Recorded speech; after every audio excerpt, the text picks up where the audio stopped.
Hi, I'm Hillary Esser, welcoming you back for this week's Digital Dose of Art from Cedarhurst Center for the Arts in Mount Vernon, Illinois. Today I'm going to introduce you to our sculpture, Vic, which is seen right behind me. This piece was created in 1994 by North Carolina-based artist Thomas Sternal. Sternal actually has 4 other sculptures that live here on the Cedarhurst grounds, but this is my personal favorite, and so I'm excited to highlight it today. This sculpture was the gift of our longtime friends, Jack and Joan Goldman. The Goldmans have been instrumental in the development of the Cedarhurst Sculpture Park. They actually have purchased several pieces of work that now live here on the grounds.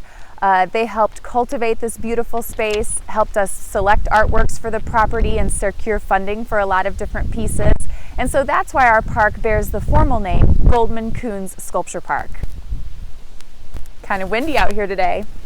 This particular piece was purchased as a memorial to Joan's father, who is Danish. The title Vic recurs to the Viking culture and the power of the Scandinavian culture in ancient times. The long, solid post represents the solidity and directness of purpose, while the top can be seen as the sailboat of a Viking ship pointing the way home.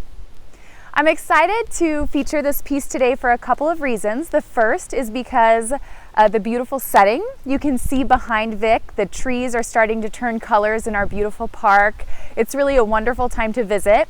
Just a reminder, we do have an 80-acre campus with several walking trails, and this is a great time to visit the Cedarhurst Sculpture Park.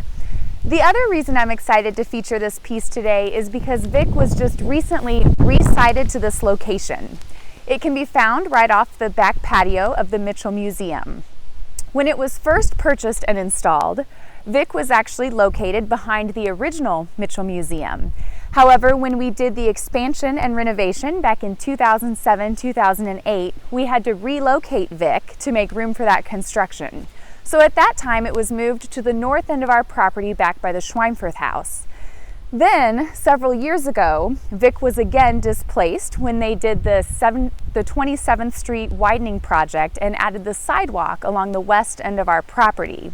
At that time, we had to shuffle some sculpture around to make room for that construction, and Vic actually went into storage while we found and selected the perfect place for him. The siting of sculpture is very important because where they are located really has a big impact on how they're interpreted and perceived, and I really love the current location of Vic. So I encourage you to visit this weekend. Come take a look at Vic. Like I said, he's located right off the back patio of the Mitchell Museum. Thank you so much for joining me today. I encourage you to tune in again next week for another Digital Dose of Art.